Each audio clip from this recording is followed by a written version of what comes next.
Você está no VGCast, o podcast da Verde Gaia, sempre trazendo um assunto interessante, importante, de uma forma descomplicada, com a participação de um ou mais especialistas.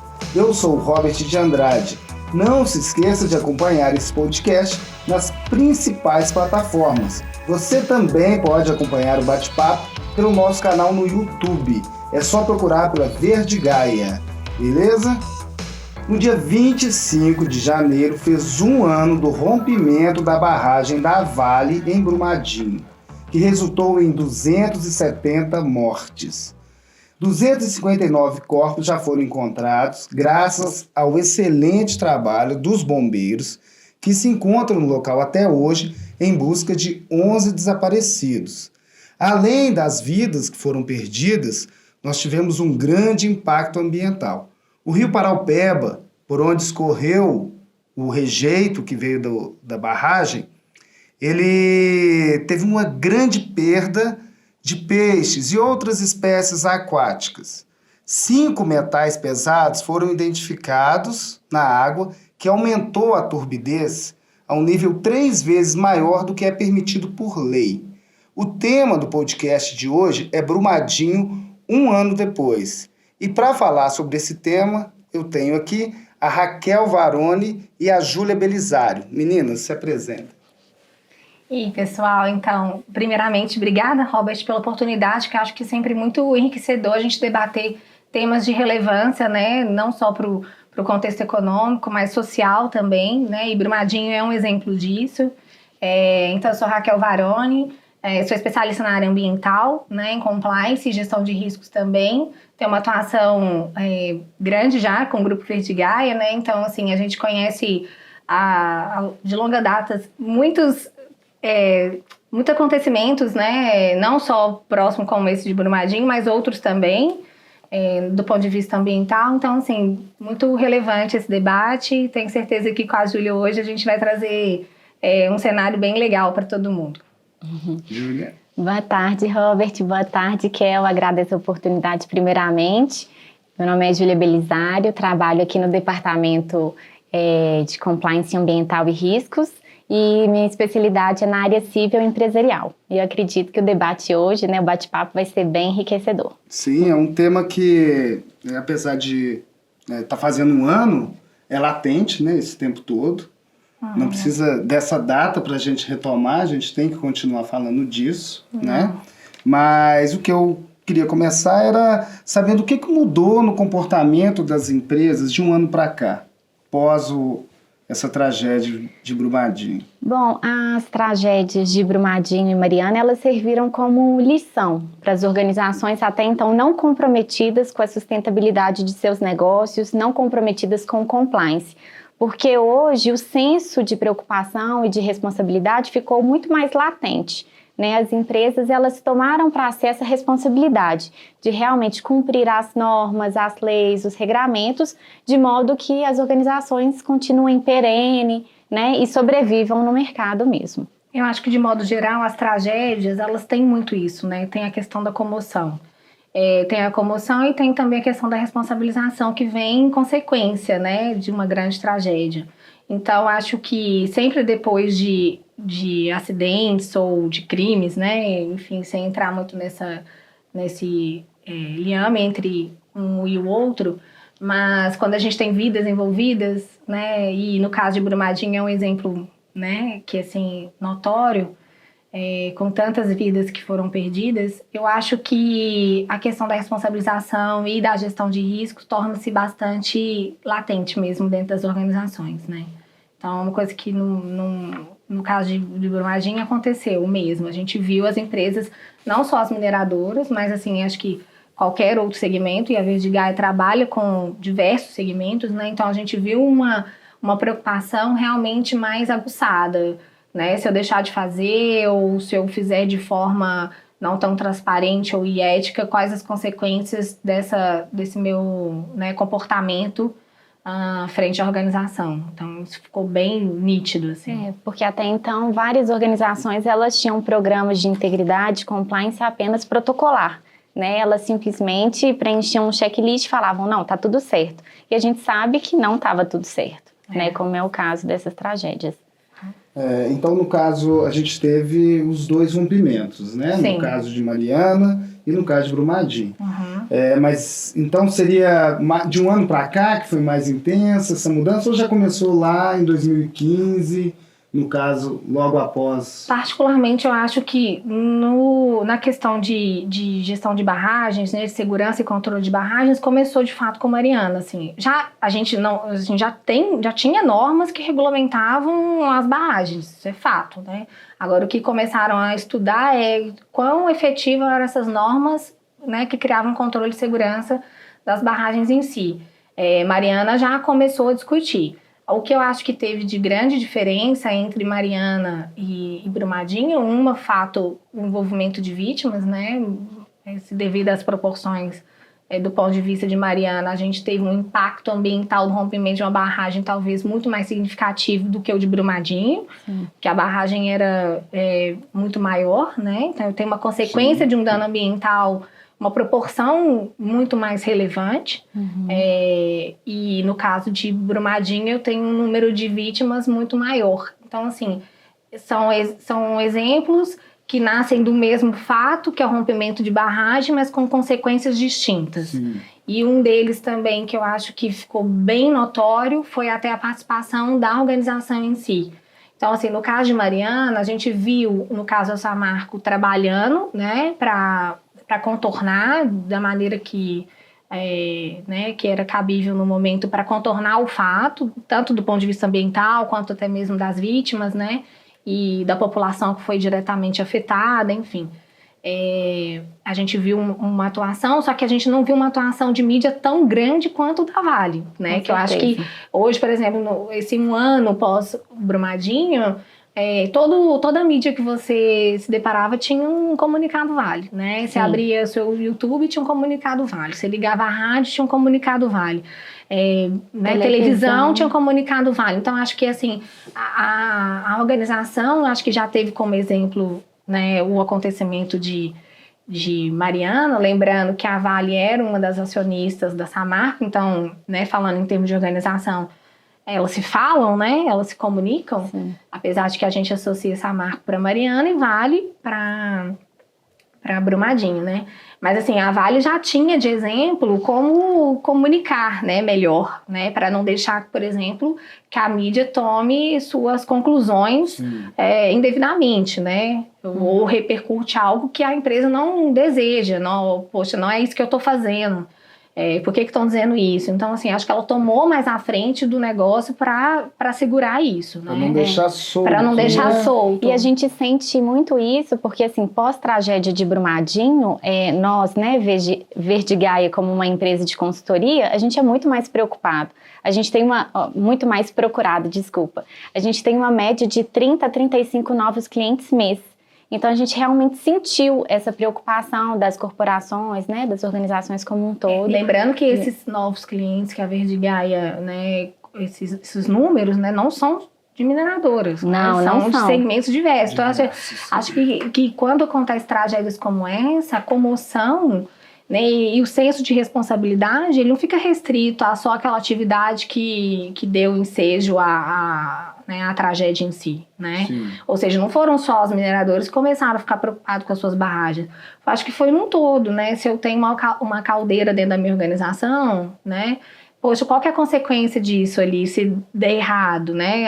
Eu tenho, não sei, eu trabalho com espaço confinado, qual que é a consequência de dar errado? Então, assim, acho que todo mundo traz para si o que tem de próprio dentro da sua atividade, né? E fala, poxa, eu preciso conhecer quais são, de fato, as minhas responsabilidades. Daí eu acho que entra muito a Verde Gaia, né? Assim, porque a Verde Gaia tem isso de essência, né? Ela ajuda as grandes corporações, enfim, não só grandes, médias, enfim, a atuarem de maneira correta, dizendo qual é o caminho a percorrer. E num caso de um desvio ou de um acidente de fato, lembrando que acidente aí eu não estou colocando a culpa, né, em si, eu estou considerando fatores que podem de fato acontecer, sem que haja aquele controle, né, efetivo. E, enfim, quais são as minhas consequências para isso, né? Em que eu posso ser punido? Ou o responsável da organização, ele pode ser preso, não pode ser preso? Existe uma norma que traz isso? A empresa pode ser embargada, enfim. Qual que é a consequência pelo meu desvio, né? E se algo acontecer. Isso. Aí a gente fala muito do risco, né? Do risco do negócio, do risco operacional. Sim. Né? E não só do risco normativo, né? Eu tenho uma cadeia de gestão de riscos que tem que se falar entre si, né? Exatamente. Você falou de posicionamento, né, da empresa, então fazer um gancho aqui. E falou de mídia também, né? Hoje a gente tem as redes sociais, é difícil ter um controle sobre o que se circula por ali.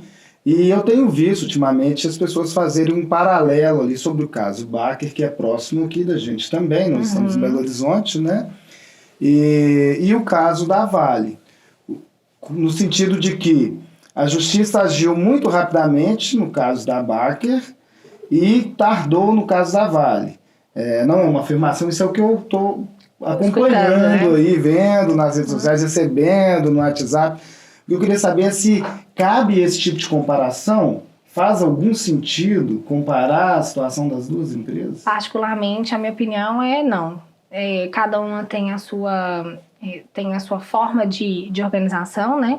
No caso da Baker, eu estou falando de uma empresa limitada, no caso da Vale, eu estou falando de uma SA aberta, né? Com diversos acionistas, né? Com uma repercussão diferente, né? Eu estou falando de um negócio diferente, de proporção diferente.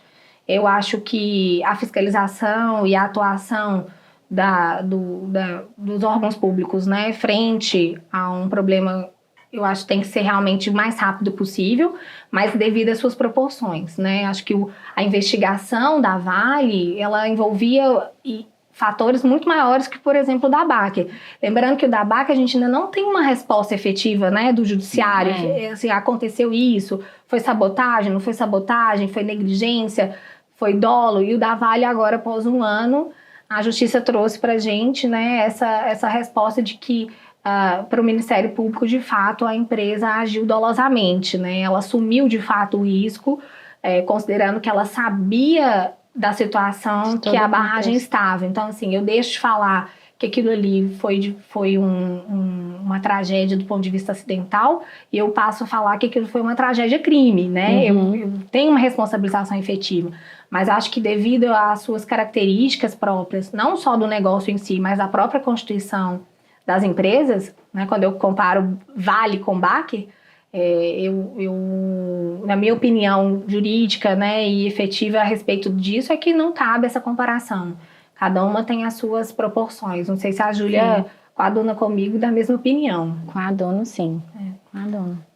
Você falou de responsabilizar, e como é a responsabilização no caso de uma empresa de capital aberto como a Vale? É totalmente diferente, né? Assim, eu tenho um conselho, né? O conselho é formado. Nesse caso específico da Vale, os responsabilizados de forma imediata foi o presidente da organização, né? E a diretoria? A diretoria que estava atrelada à gestão das barragens, ao controle e efetividade das barragens, e a consultoria que trouxe embasamento para que, a mina pode continuar operando, porque a barragem está segura. Que foi, pelo que a conclusão que o Ministério Público teve, foi que foi de forma incorreta, né? Eles já sabiam, pelas trocas de e-mail, pelas conversas que foram trocadas, que de fato, né, eles tinham ciência de que algo maior poderia acontecer. Do risco ali, né? E quando eu falo de Baker, eu tenho uma limitada, eu tenho a responsabilização dos sócios, mas que eu tenho, na verdade, assim, é até o limite do seu capital, né? Então, assim, é completamente diferente uma responsabilidade de uma SA aberta, como é o caso da Vale, e o caso de uma limitada, como é o caso da Baker. Isso. E vamos entrar um pouquinho na questão da legislação. A gente tem mais de 60 mil, né, leis ambientais no país. Será que tem o suficiente? Ainda falta lei? Está sobrando?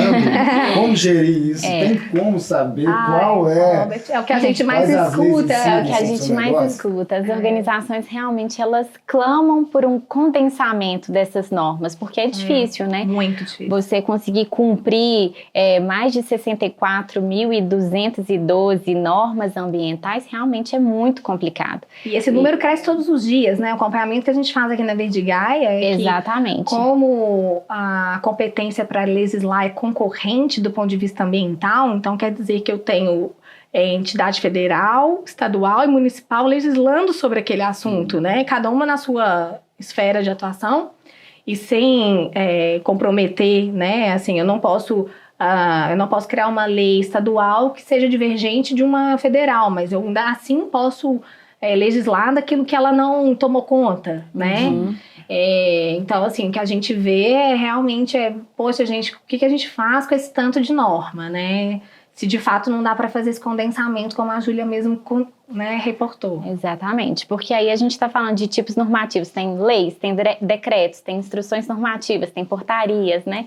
É um mundaréu porque mesmo. Além do legislativo, ainda tem a atuação administrativa, ainda, né? Dos órgãos administrativos. Então, assim, quando eu falo de meio ambiente, imagina, qual tanto de órgãos que vem na cabeça, né, da gente, assim, rapidamente. E cada estado tem o seu, enfim, tem as suas particularidades, né? Tem as suas características próprias. Então, por exemplo, quando eu falo de São Paulo, eu falo muito de gestão de área contaminada. Quando eu falo de Minas Gerais, rapidamente vem as mineradoras, né, no contexto. Enfim, cada um tem a sua particularidade, né? E o que não falta é lei. Agora, eu acho que a efetividade delas em si é que é uma outra discussão, né, Robert? Assim, eu acho que não é o número, né? Se você for pensar bem, assim, todo artigo que a gente lê, falando um pouco do Brasil, da atuação ambiental no Brasil, é que, de fato, as normas brasileiras são muito rígidas, né? Agora, o controle é efetivo, né? Eu consigo... trabalhar do Iapoca ao Chuí de forma igualitária, né? Enfim, é complexo isso. E eu tô falando de um país continental, né, gente? Eu tô falando de um país que tem características diversas, assim, né? Assim, eu tenho um Nordeste completamente diferente de um Sudeste. Eu tenho a Amazônia, né, que tá na mídia, enfim. Enfim, não é fácil você controlar e tornar o país inteiro de forma efetiva, né, sendo controle ambiental. Uma grande dificuldade. Tiver sedes em estados, municípios diferentes, vai lidar com uma legislação complexa, completamente. A gente vive isso, né? Então a gente trabalha para empresas que têm unidades espalhadas no Brasil todo. A realidade, por exemplo, dessa empresa em São Paulo é completamente da realidade dela no Pará. Né? E se você for para o tema hoje é Brumadinho, eu tenho a Vale em Minas Gerais, eu tenho a Vale lá no Pará, né? Então, assim, são completamente diferentes, assim. Não deveria ser, né? Não deveria ser, minha opinião jurídica. Eu acho que o controle deveria ser efetivo, independente do lugar que você está. Mas, infelizmente, se a gente for olhar as características próprias do país, enfim, aí a gente tem um debate bem extenso, né? Até se você pegar um retrocesso histórico né, totalmente diferente. Cada uma região sofreu um impacto, né, diferente. Tem o seu momento de atuação. Né? Vocês falaram do condensamento das leis, mas alguma coisa está sendo feito nesse sentido? Sim, recentemente foi publicado um decreto 10.139, agora dia 28 de novembro de 2019, que inclusive vai entrar em vigor no dia 3 de fevereiro, e ele inicia esse condensamento das normas. Por quê? Porque não mais vai existir atos normativos inferiores a decretos com força de norma. Então, somente vai existir portarias, resoluções e instruções normativas. Assim, deixa de existir os ofícios, as orientações normativas, as diretrizes, as recomendações. Isso é bem interessante, né? Porque vai ficar muito mais fácil até das organizações conseguirem cumprir todas as normas. Com certeza. E assim, eu acho que traz à tona também que essa é uma preocupação do atual governo com relação a esses inúmeros atos administrativos que existem, né, na atualidade, que a gente bem colocou aqui na nossa explanação. É uma preocupação e é o start, né? Porque assim, tem muita tarefa a ser feita. Porque quando a gente está falando desse decreto, né, que foi publicado agora em novembro, inclusive ele vai começar a viger agora em fevereiro, porém ele dá um prazo de adequação até maio de 2021, ou seja, ele dá mais de um ano para que o próprio governo federal faça essa adequação. E ele está se limitando somente no âmbito federal, né, Júlia? Assim, eu acho que é importante colocar que tem uma tarefa ainda a ser feita, né, e essa tarefa também é muito grande para os estados. Porque eu também tenho atos administrativos oriundos dos órgãos, né, da administração pública estadual, né, e municipal também. Então, enfim, eu acho que vai ser um efeito cascata em decorrência desse decreto. Mas, sem dúvida nenhuma, eu acho que é um pontapé muito importante. Eu acho que o governo, quando ele traz isso, ele está com a preocupação, além de consolidar as normas, mas trazer mais segurança jurídica, né, efetiva, que é o que a gente está colocando aqui o tempo todo, a efetividade das normas. E também reduzir um pouco o custo, porque norma, por consequência, traz custo, né? Então, ele tem essa preocupação também. Na hora que você estava falando aí, eu fiquei refletindo. A barragem ela é de 76, né? Essa que rompeu. A realidade muda no entorno, o contexto muda. Completamente. A própria cidade, né? E eu acho que outro exemplo também comparativo, fazendo um chamariz com Mariana, né? Eu acho que quando aconteceu o rompimento da barragem de Mariana, da Samarco, Mariana sofreu muito, a cidade em si, porque era dependente, né? Eu acho que quando aconteceu esse problema, agora com Brumadinho, né? Com a Vale em Brumadinho, teve muito essa preocupação também do ponto de vista social, porque a cidade é totalmente dependente daquela atividade. Então, ou seja, se você para tudo, né, se você, né, não cria mecanismos para garantir o mínimo ali, teve uma preocupação de responsabilizar a empresa até para garantir que não tem nada a ver com a atividade mineral, assim, diretamente, né? Porque afeta, muda, os comerciantes, contexto, né? locais. Exato. E, Robert, quando eu falo de licenciamento ambiental, eu estou falando desse viés social. Eu tenho um impacto social, socioeconômico, que é amplamente discutido para você decidir até se você vai liberar uma licença ou não, né? Quando eu falo de uma licença para operar, do ponto de vista ambiental, eu estou olhando no contexto o impacto físico, o impacto biótico, né, do ponto de vista ambiental, mas não estou desprezando o socioeconômico, que é tão relevante, tão crítico quanto os demais, né? Então, por isso que tem as audiências públicas, por isso que a sociedade é envolvida, é por isso que esse debate é tão rico do ponto de vista, né, normativo, né, se você for olhar, porque a norma é muito rígida nesse sentido, tem que ser multidisciplinar, né? Tem que ser, do meu ponto de vista. Então, assim, eu tive, em nome da Verde Gaia, do Instituto Oxigênio, que faz parte do grupo, um dia depois do rompimento. Então nós fomos até o local, né, até para ver de perto mesmo, faz parte do nosso negócio, né? E foi assustador. Assim, o que a gente acompanhou na televisão, tiveram documentários e tal, é diferente do que chegar perto. E viver, né? Viver aquilo ali. Tem uma e já comoção, senti né? esse impacto. A gente sente, sabe? né? A gente visitou a casa de pessoas que não chegaram a ser atingidas, mas que a lama chegou muito próximo. Né? E você sentia isso. Eu acho que essa aproximação é muito importante também. Muito. Né? Assim, eu trabalho também com os projetos de educação ambiental e o diagnóstico é fundamental. Muito. Você identificar aquela necessidade. Né? Então, a gente viu isso de perto. O pessoal estava falando que algumas casas estavam sendo saqueadas e tal.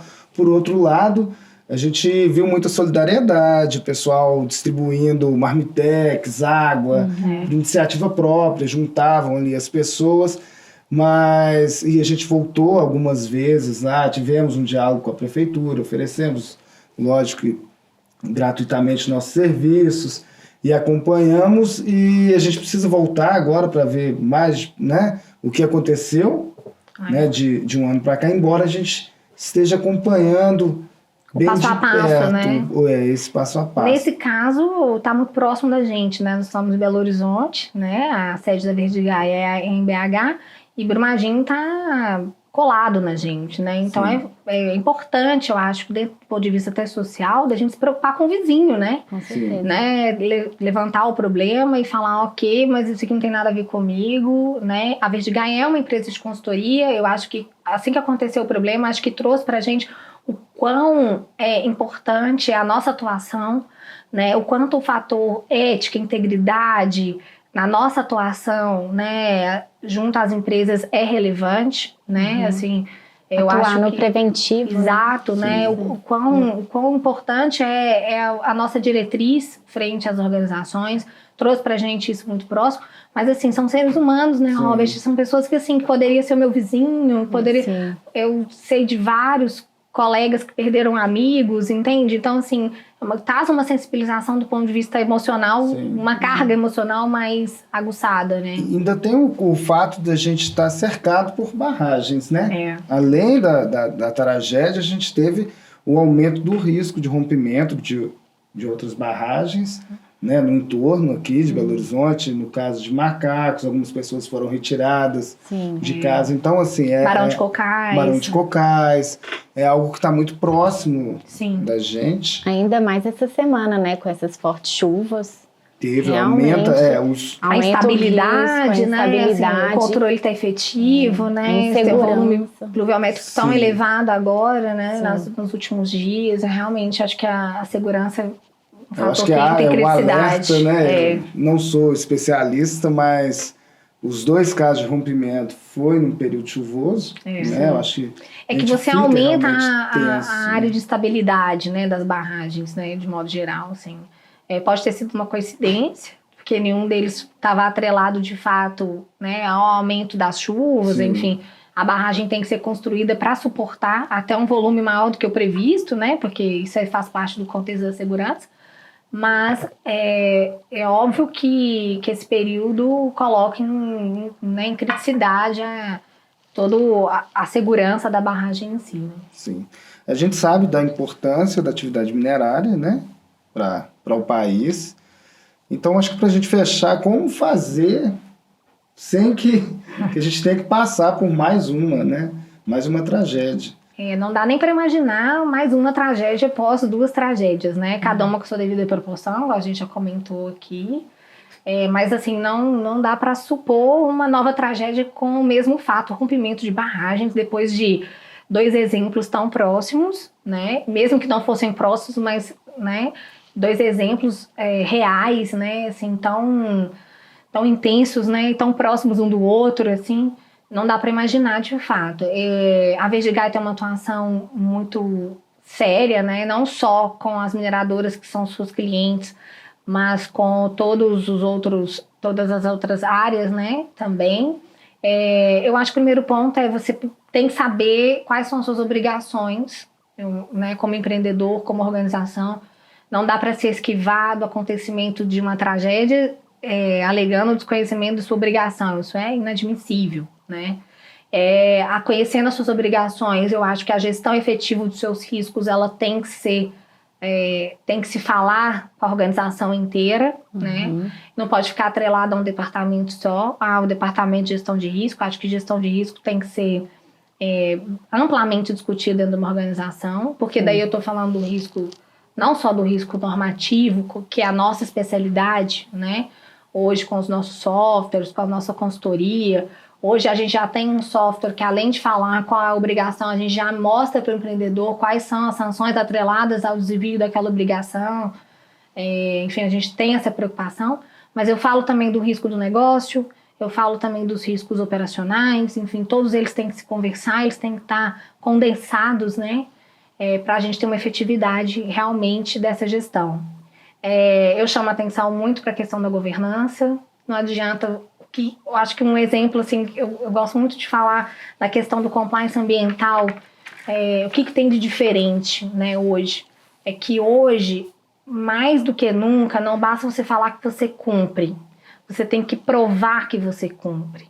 E você tem que demonstrar que o caminho que você percorreu para cumprir aquela obrigação foi lícito, foi ético, né, não teve desvio, né, de conduta. Porque se você pega o exemplo de Brumadinho, né, assim, e aí a gente já traz até um pronunciamento do próprio Ministério Público, agora bem recente, de que a empresa, sabendo de que aquilo ali tinha algo, né, eminentemente grave para acontecer, não tomou as suas responsabilidades para minimizar o impacto.